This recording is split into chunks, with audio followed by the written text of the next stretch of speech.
legado social e organizações. Os negócios não existem apenas para gerar lucro e riqueza para os seus sócios, mas para deixar um legado social efetivamente para todos nós. Você já pensou nisso? É sobre isso que a gente vai falar hoje com uma super convidada. Você está no Conexão Cast, o podcast do projeto Conexão Mulheres Criativas. Eu sou Samela Gomes, psicóloga, empreendedora, mentora de carreiras e estou aqui com a minha parceira, Tanda Macedo. Olá, eu sou Tanda Macedo, cantora, compositora e empreendedora cultural e também estou aqui hoje para ouvir dessa convidada especialíssima tudo que ela tem aí para contar sobre esses assuntos todos do universo feminino para a gente aprender mais. Vamos lá. Muito bem. Eu não posso nem descrever um pouco a sensação que eu tenho com essa nossa convidada, porque é uma convidada que eu costumo dizer que eu vi nascer, aflorar e crescer como uma personalidade de destaque. Em todas as coisas que ela fez, né? A conheci no universo acadêmico, a vi, né, florescer aí, não somente na participação dela, né, no mundo da esfera pública, mas também no universo corporativo, trazendo uma série de reflexões para a gente sobre os temas que a gente vai tratar hoje.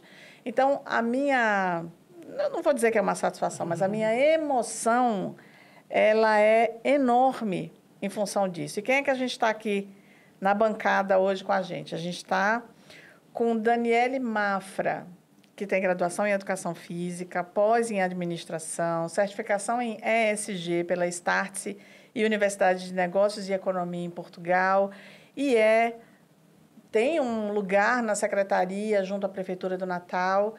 E para a gente, então tem essa questão multifacetada dessa mulher que faz várias coisas, e ela vai falar um pouquinho para a gente hoje da história dela, falar um pouco sobre os desafios da carreira, em sendo, sim, também uma mulher aí ocupando espaços que geralmente são tão masculinos e, obviamente, quais são os caminhos e possibilidades que ela deixa aqui para a gente. Dani, seja muito bem-vinda. Ah, gente, que emoção receber essas boas-vindas. Na verdade, imagine receber isso como mulher, né? De uma mulher que me inspirou tanto profissionalmente como você, viu, Samela? Muito obrigada.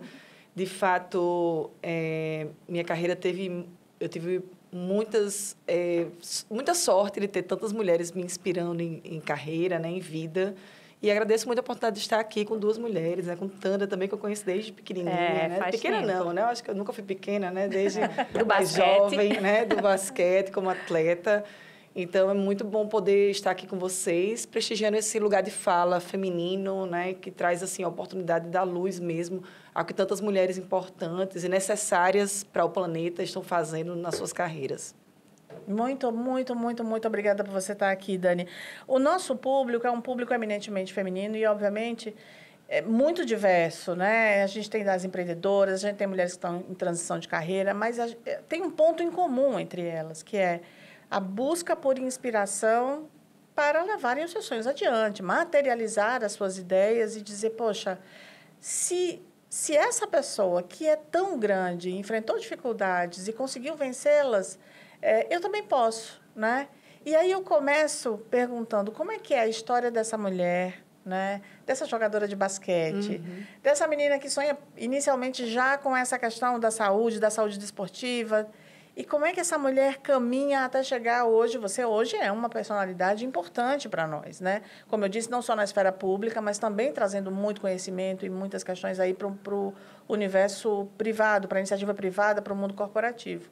Como é que é a história de Dani Mafra para as nossas espectadoras? Samela, eu estava esses dias num evento sobre habilidades esportivas para crianças e teve uma fala de fechamento que eu disse que foi o seguinte: eu não sei o que essa criança vai ser no futuro, né? Mas o sonho dela, o que ela for no futuro, o esporte vai influenciar positivamente. E eu entendi que foi exatamente isso que aconteceu comigo, né? Na minha carreira como atleta escolar, atleta profissional, eu tive mulheres que me inspiraram, né? Eu treinei com outras mulheres, joguei um esporte, que é um esporte essencialmente masculino também, que é um esporte de contato, foi o basquete. Mas o esporte me deu valores muito preciosos para a minha carreira e para a minha vida pessoal, né? Inclusive para a minha maternidade, né? Hoje, alguns valores que eu lidei no esporte, né? Eu tenho aí meus filhos hoje envolvidos também, como a Laura hoje joga basquete também. Então, eu sou uma pessoa... saí de uma família humilde, né? Morei na Zona Norte minha vida toda. Perdi meu pai muito jovem. Perdi meu pai exatamente no ano que eu fui morar fora. Olha que coisa, né? Então, eu já comecei com 2 desafios. Morar fora sozinha e morar fora deixando minha mãe aqui viúva, recém-viúva, né? Então, eu já era a primeira mulher que me inspirava ali com como lidar com isso. E passei esse tempo todo morando fora. Voltei para Natal, me formei em Educação Física. Voltei porque passei no vestibular. E lembro muito na graduação também atuar muito com projetos sociais, com trabalho social do esporte, com ONGs, trabalhei com isso, trabalhei na educação privada. Sou servidora de carreira também do município, né? Para além de ser secretária executiva do município, hoje sou servidora de carreira da educação, então tenho esse contato com a educação. E construí a carreira na educação superior, né? Na gestão, acho que eu me encontrei muito com a gestão, eu tenho muito essa característica de liderança, que eu acredito que tem um traço muito forte do meu pai, mas eu percebi que eu desenvolvi muito isso também no ensino superior. Eu liderei equipes muito masculinas, né? Então, liderar equipes masculinas, uma ex-atleta, liderar equipes masculinas, isso lhe impõe uma necessidade de autodesenvolvimento muito grande. E foi isso que eu precisei buscar, né? Nesse cenário, eu iniciei na Secretaria de Esporte e Lazer, ainda sem ser secretária. Depois fui nomeada secretária de Esporte e Lazer, sem nenhuma indicação política. Estava ali, era a pessoa certa no lugar certo, no momento certo, né? Me transformei em secretária de Esporte e Lazer. Acredito que a gente fez um excelente trabalho em prol do esporte, né? Entendendo a importância do esporte na transformação social, né? Então, do esporte social mesmo. E depois, pelo desempenho apresentado na Secretaria de Esporte, né? Vim cair nesse lugar agora de secretária executiva do município, que é extremamente desafiador, né? Porque a gente lida com pautas e projetos integrados de várias secretarias, né? Então, eu encontrei ali uma necessidade ainda maior de autodesenvolvimento e, principalmente, de viver um tempo diferente das coisas, né? Então, a pandemia deu um tapa na cara da gestão pública, né? E foi quando eu me deparei também com o tema de ESG, que tem a ver com responsabilidade socioambiental. Então, eu digo que hoje eu faço ESG para o maior cliente da cidade, que é a Prefeitura de Natal, né? Que tem todas as pautas relacionadas com responsabilidade social, com sustentabilidade. E é isso que eu tenho tentado trazer para o meu dia a dia de trabalho. Mas, Dani, eu não sei se talvez por eu não estar tão por dentro da questão da gestão pública, eu não via tão comumente o tema ESG relacionado à gestão pública, né? A gente via muito isso dentro dos aspectos de governança corporativa, nos cursos do IBGC, enfim, né? Nas pautas internas, sim, das grandes empresas, em processos de sucessão, coisas dessa natureza, implementação de conselho, abertura de capital. Mas, na gestão pública, eu, particularmente, não via tanto. Como é que é isso? É uma iniciativa muito própria da Prefeitura de Natal? Isso já é uma realidade em outras esferas públicas?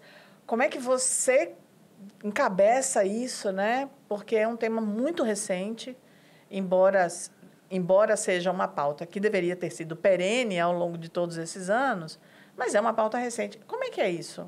Samela, eu tenho um diferencial que sempre os colegas falam, que eu trato a prefeitura como um negócio, né? Eu lembro da primeira... Onde você aprendeu isso? Com Samela Gomes. Mas, enfim, eu lembro de uma vez que eu apresentei os resultados da Secretaria de Esporte, né? Apresentando as nossas metas, apresentando nosso orçamento, nosso previsto, nosso realizado.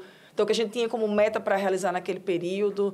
Então, eu lembro que, nesse dia, tudo clareou para mim que a secretaria era um negócio e a prefeitura é um grande negócio, né? Eu digo muito para o prefeito. Prefeito, o senhor é o maior CEO da cidade, é o senhor. Né? A gente tem 9.000 funcionários, né? Então, a gente tem cenários extremamente complexos, gestão de crise a todo tempo. E, assim, mesmo que eu diga para você hoje, Dani, o tema da ESG, ele é presente na esfera do serviço público? Não é. Na certificação que eu participei agora, que eram mais de 80 alunos, né, só tinha eu do serviço público. Nossa. Eu lembro que toda vida que eu ia apresentar uma parte do trabalho, meu case é porque eu tenho uma empresa com 40 pessoas, meu case, eu disse, Daniela, e você? Eu disse, não sei, gente, não sei como é que eu vou apresentar meu negócio, não, aqui. Né? Porque meu negócio tem 9.000 funcionários e 90.000 clientes, ou 900.000 clientes, né, que é a cidade do Natal. Então, assim, eu não sei como é que eu vou apresentar isso. Mas isso também é um desafio para mim, mas que faz com que seja mais fácil para mim fazer pequenos recortes, né? Então, eu atuo de forma muito integrada. Então, desde, por exemplo, o Núcleo de Empregabilidade de Pessoa com Deficiência das Centas, né? As formações de liderança regenerativa da educação, os processos relacionados com as desapropriações ou processo de responsabilidade social, por exemplo, da Ridinha, né? Do Complexo Turístico da Ridinha. Então, tudo isso conectado com experiências anteriores, né? E os conceitos de ESG faz com que eu consiga materializar esse ESG no serviço público.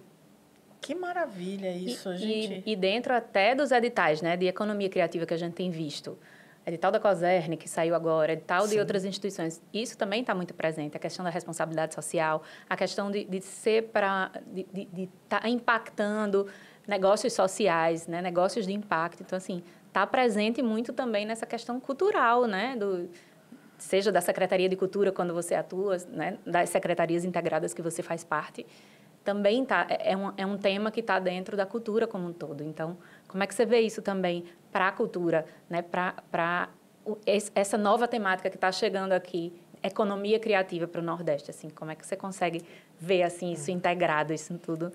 Tanda tem uma frase que é bem comum no nosso meio, que é: entre ganhar dinheiro ou mudar o mundo, fique com os dois, né? A gente começa a pensar que as pessoas precisam entender que, primeiro, que falar dinheiro não é feio, né? Mas que a gente precisa entender que os nossos negócios... eu não gosto muito dessa palavrinha, porque ela popularizou demais o propósito, mas parece que isso está muito mais massificado, né, na cabeça das pessoas, né? As empresas já entenderam que todo mundo pode fazer algo pelo mundo e que toda atitude importa. Né? As ODS, então, né, presentes também em tudo. Isso, né? As ODS não é um pacote de figurinhas, né? Não é isso, né? Para a gente ter uma ideia, o termo de ESG, ele surgiu depois de uma discussão na ONU, né? Foi o Kofi Annan, que era um líder africano que passou por vários desafios relacionados com responsabilidade social. E aí o Kofi ele pensou o seguinte: rapaz, eu vou dar um freio de arrumação aqui, né? Vou juntar aqui o Banco Mundial, vou juntar aqui vários líderes empresariais do mundo, né? E vou dizer: minha gente, ganha quem se importa. Ou a gente entende isso, né? Ou vocês vão parar de ganhar dinheiro. Então, só assim, para que as pessoas, de fato, conseguissem aplicar nas suas estratégias de negócio situações relacionadas com sustentabilidade e responsabilidade social. Infelizmente ainda, né? Então, naquele momento, em 2004, quando isso ainda era muito incipiente, essa era a única alternativa, dizer que vai doer no bolso, né? E aí, em 2017, né, o Larry Fink, né, que é o presidente da BlackRock, que é a maior empresa acionista do mundo, eles têm ações do mundo todo. E ele escreve uma cartinha para os acionistas todo ano. Todo ano ele escreve. Em 2017, ele disse o seguinte: ou a gente começa a pensar nas mudanças climáticas, ou o planeta ou os negócios estão com data validade, né? Então, quer dizer, começou a se pensar que isso tem uma influência direta com negócios, né? E aí, o que é que eu digo? Por que tem a ver com a sua pergunta? Porque as pessoas estão mais atentas à necessidade de se compromissarem com a economia criativa, com os negócios locais, né? A importância de comprar do fornecedor local, de entender que fazer negócios locais faz com que o dinheiro circule dentro da cidade. Então, isso é um fator muito relevante nos dias de hoje, né? Então, a gente teve, acho que dia 30 do mês passado, se eu não me engano, a governadora do estado ela sancionou uma lei de negócios de impacto. Então, isso é um avanço imenso. O Rio Grande do Norte foi o primeiro estado brasileiro que teve uma lei voltada para negócios de impacto. A gente percebe uma mudança e a legislação, que é a própria governança, vai ter que acompanhar isso, né? E nós, artistas, também, né? Temos que adaptar as nossas contrapartidas e os nossos projetos para se adequarem a essa nova realidade aí. E eu entendo que quando uma pequena empreendedora, quando as pessoas pensando assim, não, mas meu negócio é muito pequeno, será que eu tenho que pensar sobre essas coisas dentro, inclusive, do segmento de economia criativa, ou seja com cultura, seja com gastronomia, seja com tecnologia? Essa é uma perspectiva de pensar o mundo, não é uma questão de uma política para grandes empresas, né? Então, isso é importante que a gente pense, porque na hora que você faz...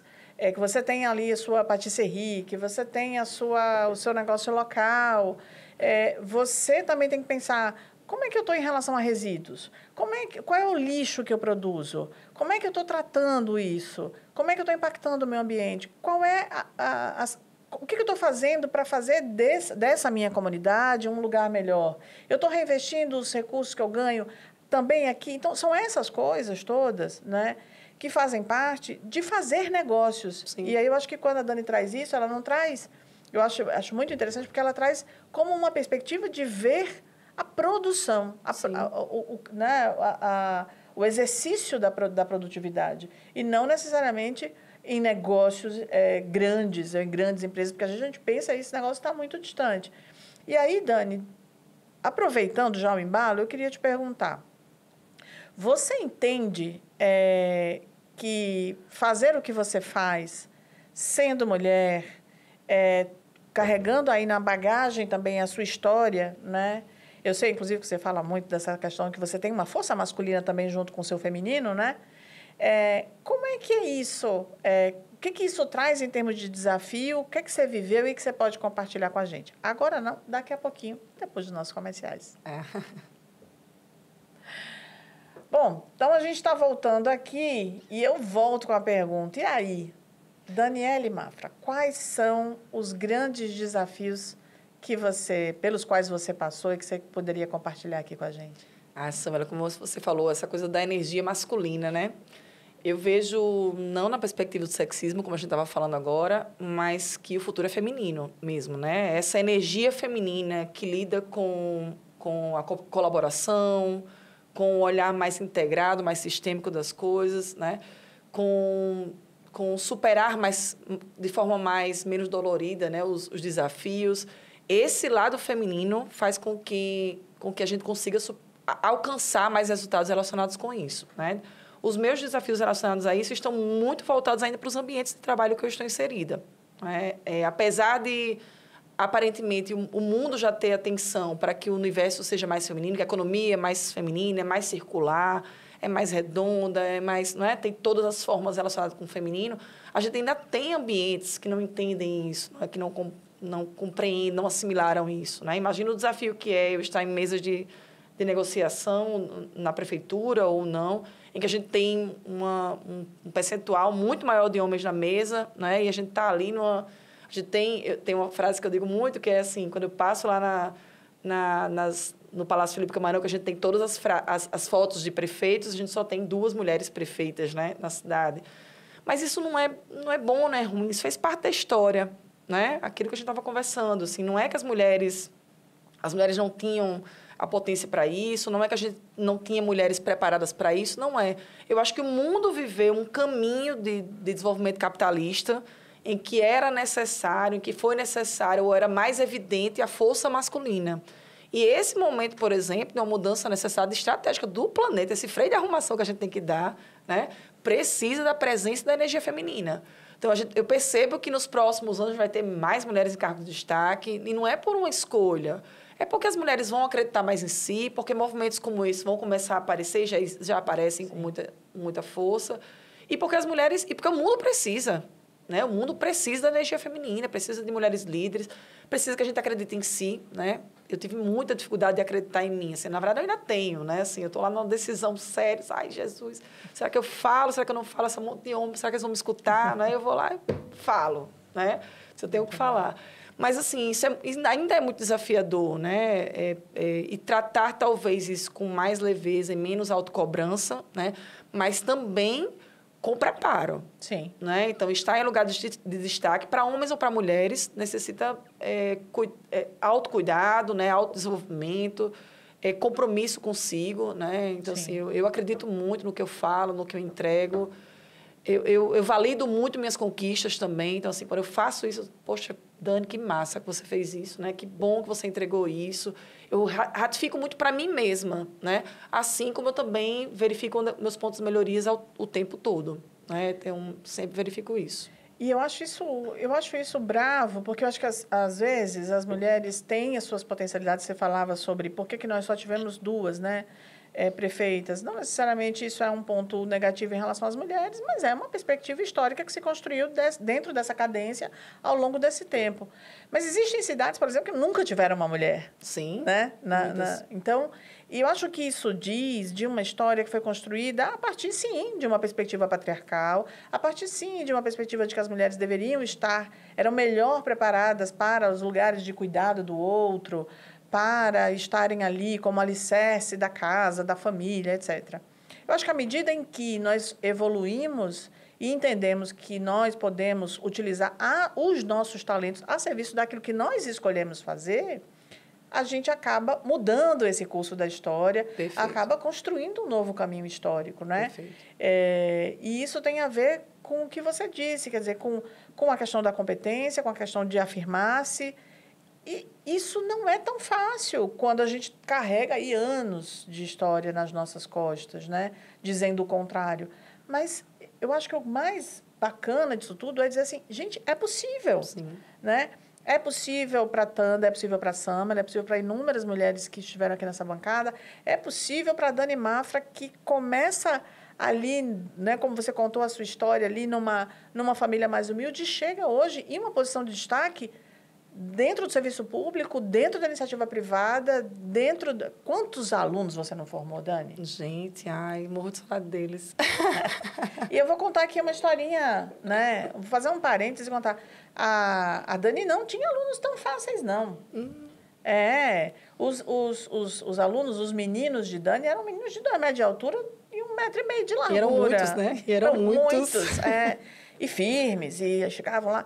E ela tem um estilo de liderança que ela conseguia fazer com a escuta, que eu digo sempre muito que a escuta ela é muito da energia feminina, mas da firmeza e do endereçamento, né, com as questões possíveis de serem resolvidas, que vinha um pouco também dessa força, desse ânimos aí também, né? Verdade. Então, assim, a liderança de Dani era... Eu sempre admirava ali de longe, ficava vendo ali, mas tinha uma outra característica que era a inovação. Você trazia muitas questões inovadoras para a gestão, que eu acredito que isso acaba também sendo um vetor que te trouxe aí até esse lugar de hoje, né? É verdade. Samela, eu conheci o conceito de ESG ainda na pandemia, né? Na verdade, o que me fez mergulhar nisso foi assim, entender... Eu queria saber por que o que aconteceu lá na China mudou a história do planeta. Né? Eu disse, como é que pode, gente? Não, eu lembro que quando a pandemia chegou, eu disse, não, esse negócio não vai chegar em Natal, não tem cabimento, né? E aí, daqui a pouco, estava tudo fechado. E a gente saía para trabalhar, assim, eu lembro que a gente trabalhou muito na pandemia, muito, assim. Eu saía para trabalhar, não tinha um carro na rua. Dizia, gente, não pode isso, assim, fechou os negócios todos. Participei muito com os meninos das discussões de decreto que abre, decreto que fecha, decreto que abre, decreto que fecha, né? Então, assim, e eu dizia, não, e eu percebia que os negócios que conseguiram se manter é aqueles que apostaram na governança, né, em conceitos de governança sólidos, né? E eram aqueles que tinham compromisso com as pessoas, né? Que tinham perspectiva voltada para o planeta. Eram os negócios que eu disse, peraí, né? Vamos ver o que estão falando sobre isso. Foi quando eu encontrei o conceito de ESG e tentei mergulhar sobre isso. Eu acho que essa coisa da inovação, tem um amigo meu que diz que inovação é criatividade com boleto. Né? Eu acho ótimo isso, né? Mas não é maravilhoso? Mas, assim, eu acredito muito que inovação está relacionado com a criatividade com amor, entendeu? Assim, a criatividade olhando a solução na esfera do amor mesmo, assim. Eu acho que quando eu olho que tem um caminho a se tomar e que ele é necessário, né? Porque a estratégia de ESG não é modismo, assim, não é uma... Pode ser até que a gente não seja mais ESG daqui a 10 anos, mas a gente nunca mais vai refletir sobre usar um ecobag, né? A gente nunca mais vai refletir sobre pensar o que fazer com um lixo de casa, né? Não existe mais isso, né? Quem já visitou um lixão, volta para casa e diz, meu Deus, eu não quero mais plástico na vida, né? Então, assim, porque é desesperador você chegar lá, ver crianças, adultos, famílias inteiras catando lixo para sobreviver, né? Então, assim, a gente precisa pensar isso de uma forma estratégica mesmo, né? E todo mundo junto, né? Hoje eu conheci, vou dar só um parênteses, hoje eu conheci um salão de beleza que eles têm um projeto de usar o resíduo do cabelo para fazer compostagem e adubo, né? De uma horta orgânica de familiar, assim. Gente, eu disse, não pode ser, não pode ser. Então, assim, é o pequeno, é o grande, é o o imenso negócio, todos eles. Os grandes negócios já têm normas regulamentadoras do Ministério do Trabalho. Sim. Mas os pequenos têm que fazer alguma coisa. Exato. Né? Tem que fazer alguma coisa. O ano passado eu conheci uma mulher incrível lá em Muriú. Eu fui até a casa dela para conhecer. Ela faz papel, né? Ela constrói papelaria de luxo, né? Vende no Shopee, né? Maravilhosa. Ela vende no Shopee papel de luxo feito de flores de ipê que caem. Gente, não existe isso. Gente, né? E ela está lá em Muriú, morando. Ela é uma antropóloga maravilhosa e tal. Ela vai lá no quintal dela, que tem uma piscina linda. Ela mora na beira da praia. E ela faz papel com flores de ipê. Isso não pode, né, gente? Que maravilha, né? Então, quer dizer, todo mundo pode fazer algo pelo mundo, né? Todo mundo pode fazer. E por que não, né? E por que não fazer? Está muito dentro dessa questão das mulheres criativas, né? Você falou uma coisa de Dani, eu vou falar também. Quando a gente se conheceu há muito tempo, né? Eu falava, a gente tem amigas em comum. E eu falava assim, não, eu acho o jeito da Dani é firme, né? O jeito que ela falava, eu falava muito. Lógico que existiu toda uma história que agora eu estou sabendo mais, mas assim, toda uma história de força, mas eu sempre lembrava, assim, na época do basquete, você vinha com opinião, a gente conversava, assim, em algumas coisas em comuns dessas amigas, e você dizia, eu falava, né, até para essa minha amiga, ela, né, tem uma opinião forte, e agora, por todas essas experiências que você passou, com certeza também se desenvolveu aí muitas coisas nesses anos todos, mas é muito potente, assim, a gente poder conversar com você aqui, entendendo uma outra Dani Mafra aqui, que eu tô reconhecendo, né, hoje, trazendo toda essa história, assim, dentro do nosso projeto, como foi importante a gente abrir essa temática, né? Porque acho que a gente não tinha falado ainda sobre isso. Então, assim, eu acho que eu vou assistir esse podcast umas 500 vezes. Ai, que amor! Para aprender e poder entender agora melhor tudo que eu pensava de antigamente. Já pensou? Que você está entregando aqui. Mas isso é bom, Tânia, você falar, porque, assim, até isso eu tive que moderar. Né? Até esse lugar de fala firme que eu tinha com os meus alunos fortes, né? Que eu tinha quando eu era capitã de equipe jogando basquete. Né? Então, até isso eu tive que moderar, exatamente por acreditar que esse mundo é mais feminino, que não precisa daquela Daniele, né? Que precisa de uma outra Daniele hoje. Né? Então, assim, até isso eu tive que, peraí, Daniele, você não está mandando, não.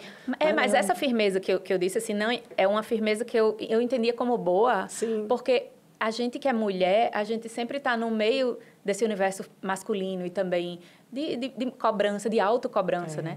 E quando a gente consegue impor uma opinião com facilidade, eu ficava assim, não, como assim essa menina fala isso assim, então? É que não precisa falar assim com essa mulher, né? Uma coisa assim. Coisa assim, é um firme bom que eu admiro, assim, eu ficava observando. Nada contra isso quem fala, bem. mas eu acho que é porque, assim, o feminino pode também ter outras falas, firmeza, outros lugares, né, e outro nível de firmeza, né? Isso. Dani, a gente está chegando no final, é uma pena, porque eu queria... passou tão rápido, né? Eu queria passar uma hora aqui com você.